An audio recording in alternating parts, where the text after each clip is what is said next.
and we're gonna see big pieces, reserve list investments.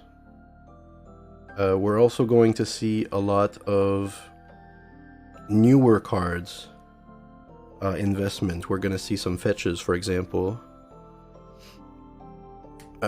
come back into my investment portfolio. Just because of how things are changing, and Magic is printing so many different lands, fetch land being the best one. Are they gonna have a chance to reprint them every time they want to?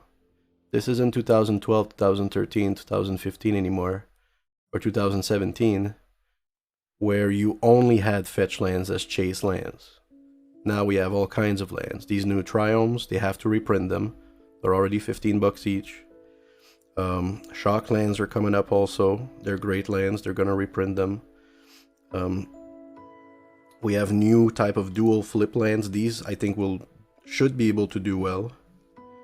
Might be something that they want to print more of. And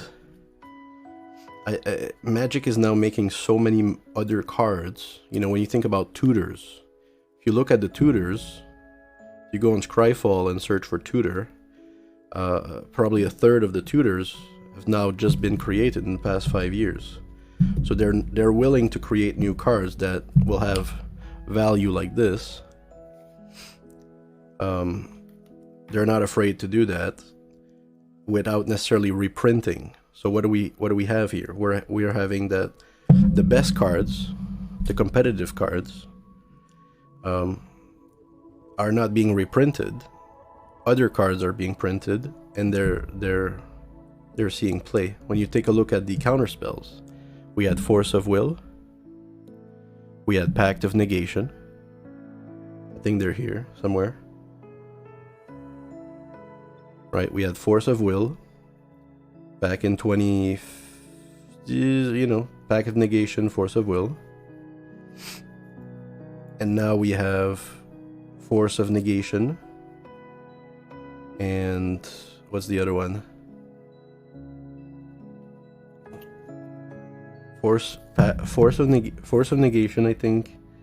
And the other one is like, when you have your commander, you can pay 0 and just cast it, counter a non-creature spell. So 4 different types of Force of Will effects.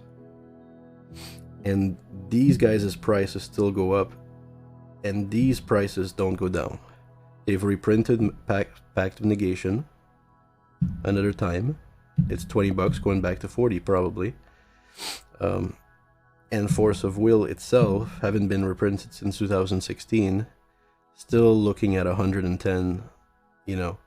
And Legacy isn't a big thing at all as it used to be. And Force of Will was the #1 card in Legacy. So we're still, you know, seeing incredibly strong prices. So, you know, just a thought. They keep reprinting stuff. If you have good cards, they might not reprint them that often. If they do, they have to reprint a lot of them.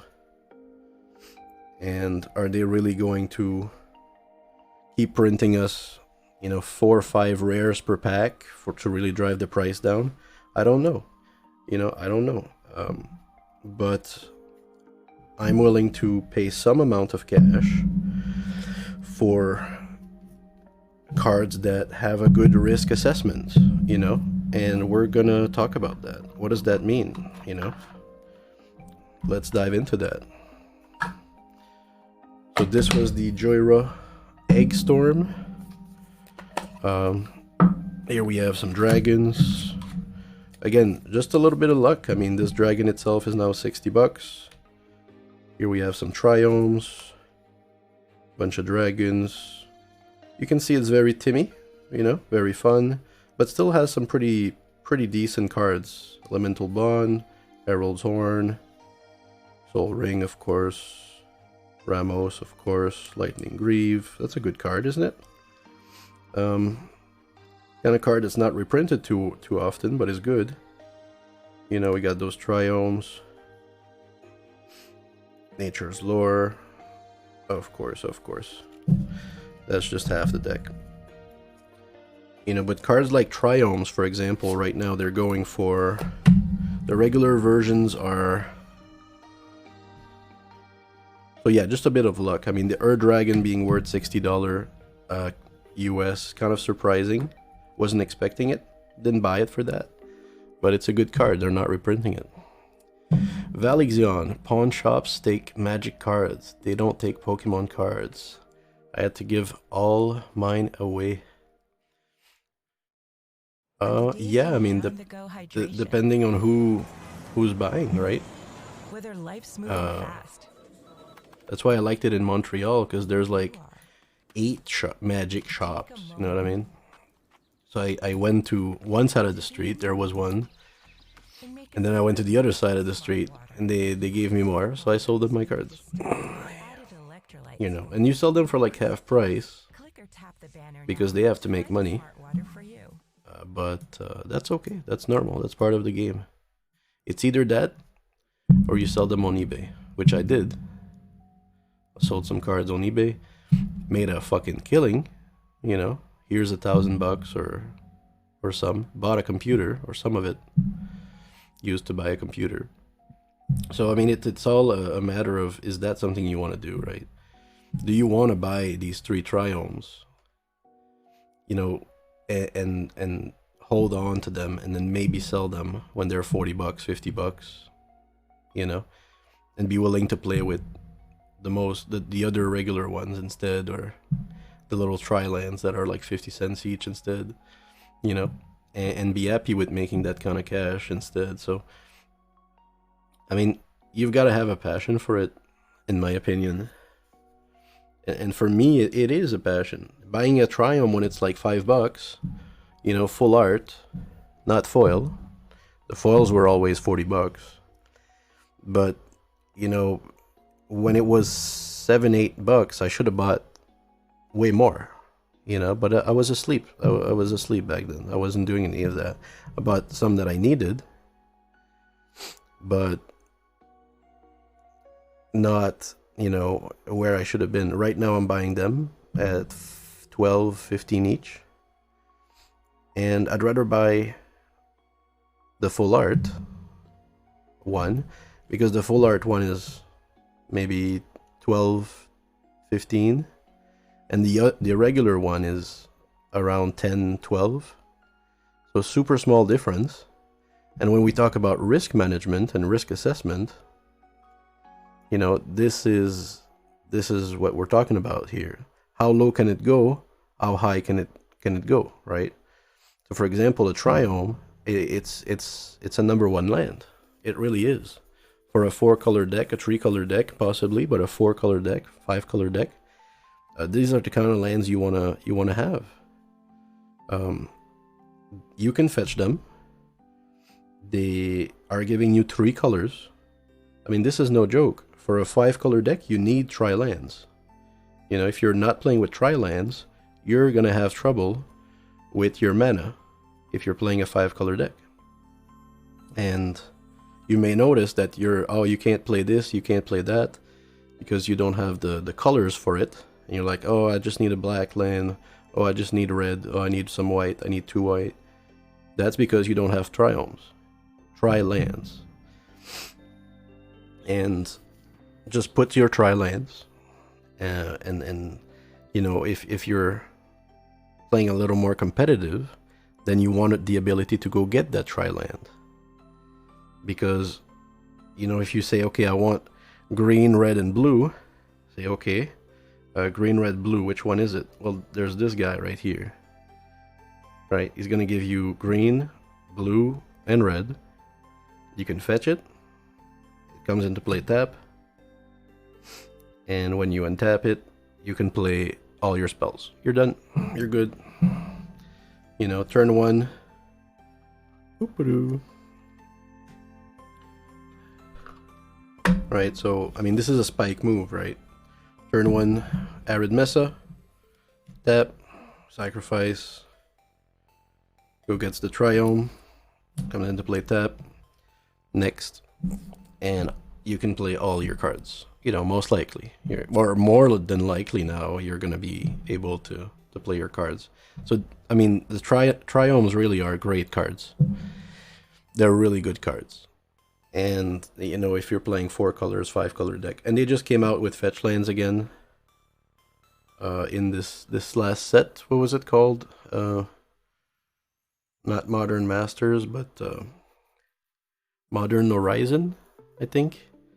And you can get fetch lands for 20 bucks again. Or less, 15 bucks if it's just a regular frame. What an incredible deal, I think. When you can get a fetch land the same price as your Triome, these are currently the same price. You know, for a competitive player, this is out of whack, dude. This is insane.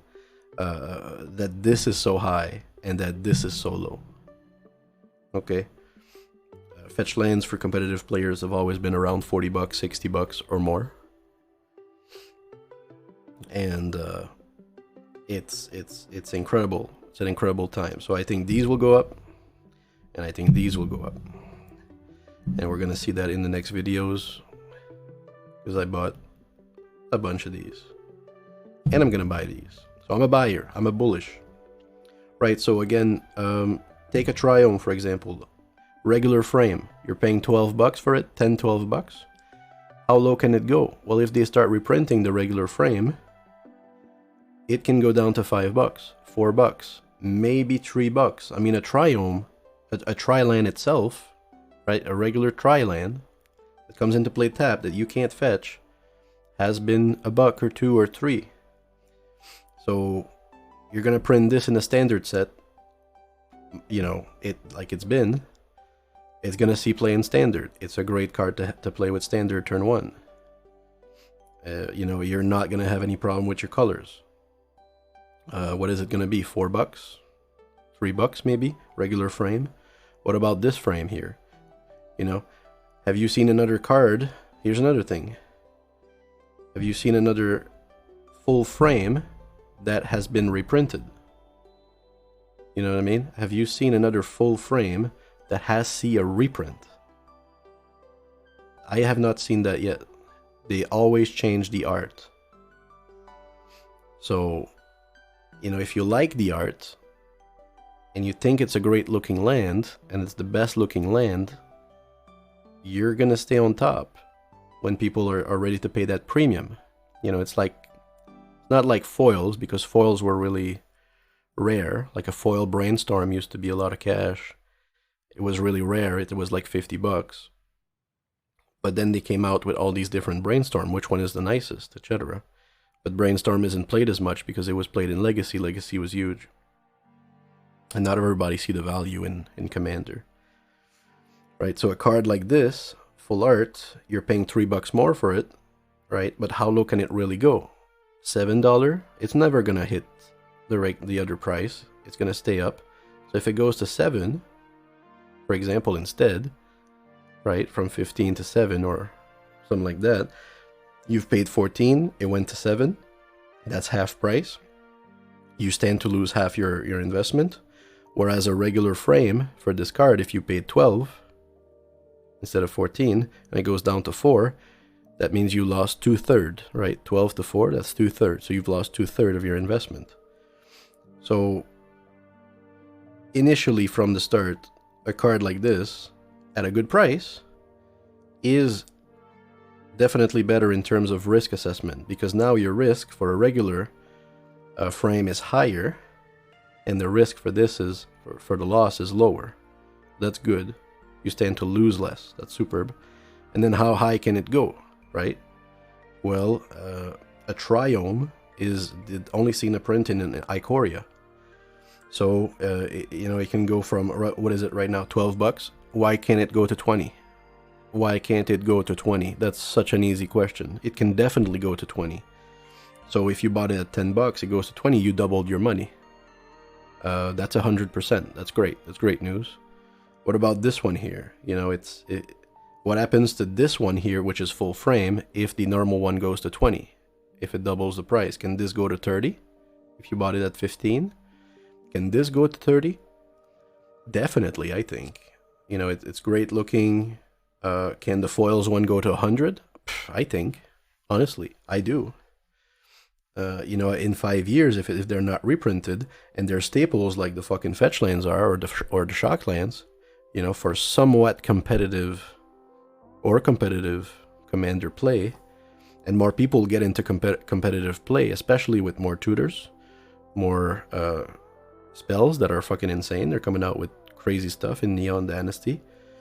You know, people are getting into more competitive formats and commander and stuff. So why can't this absolutely go to $30 if they don't reprint it for the full art, non-foil? So I can see that. So when you start comparing the loss, how much can you lose with the standard frame? You stand to lose 66%, and if it goes up, you stand to make twice. Okay, whereas this one here, you stand to lose half or make twice. Right? And most of my calculations are going to be that. Is it okay if I lose half or make twice? Is that a good bet? Would you take that bet, chat? If I said, you can put $10 here, in 5 years, it could be $5 or it could be $20. Would you take that bet? Right? Would you buy this all day? You know, 50-50. Right? So if you take, for example, 20 cards and half of them go to 5 and half of them go to 20 from the $10 investment, is that a bet that you're willing to take? Right? Do you make money while doing this? You know, that's a good question. I mean, if you take one card, or two cards, I should say, one of them is at 5, the other one's at 20, you add them up, that's 25, divide by 2, that's 12.5. We just did the average. So the average in 5 years for two cards, one that went down by half, one that went up by double, you still made 25% on your money. So 25% divided by 5 years, for example, is flat 5% per year. You know, if you're investing 5% per year, honestly, it's not bad. I mean, a lot of investment will offer you 1%, 2%. If you're okay, you might do 3% a year. If you're good, you might do 5% a year. So, again, I'm not a financial advisor. Don't take my word for it. I'm just some fucking guy who works from home and who gave up everything and who likes to play Magic. So please, don't take my fucking ideas as fucking cash. I'm just telling you what I think. And I think this is not going to be staying at $20. And it's going to go back up to 40. How long? I don't know. I don't know. Okay, I have no clue. But I'm super happy to buy it at 20 because I'll put it into a few of my decks that I need to play with. And you know, if it goes down, it goes down. My deck is super fun too. So, you know, we're doing it because we like it. We're doing it because we're having fun doing it. We're doing it because we enjoy it. And we're also not betting more than we have. Right, that's important. That's healthy. I don't know what my my budget is. You know, if you think of something like $100 a week, I think that's a little too much. $200 a month, maybe that's interesting. You can buy whack, you know, and wait and see. What else can you buy for $200? 2 Jeweled Lotus. I think they're gonna reprint it. I'm not willing to pay $100 for a Jeweled Lotus. I would pay 50, but not 100, because I can feel that it's not gonna be. I feel that it can totally half, and that it won't necessarily go to 200. Can you imagine Jeweled Lotus at 200? I mean, it's not Mana Crypt. It's Jeweled Lotus. It's just there to help your commander. Mana Crypt will help all your cards. Okay, so it's not the same thing. So having a feel for it, you know, this kind of experience, that's what I wanted to get into with you today, and it explains why, you know, I'm buying the things that I'm buying. So the next videos are going to be about that. So that's where we're going to get into. Treasures, I think they're fucking awesome. The cards themselves, no, but the ability to make treasures, I think is a little out of control. I don't understand why Wizard is pushing treasures. Okay, you cast a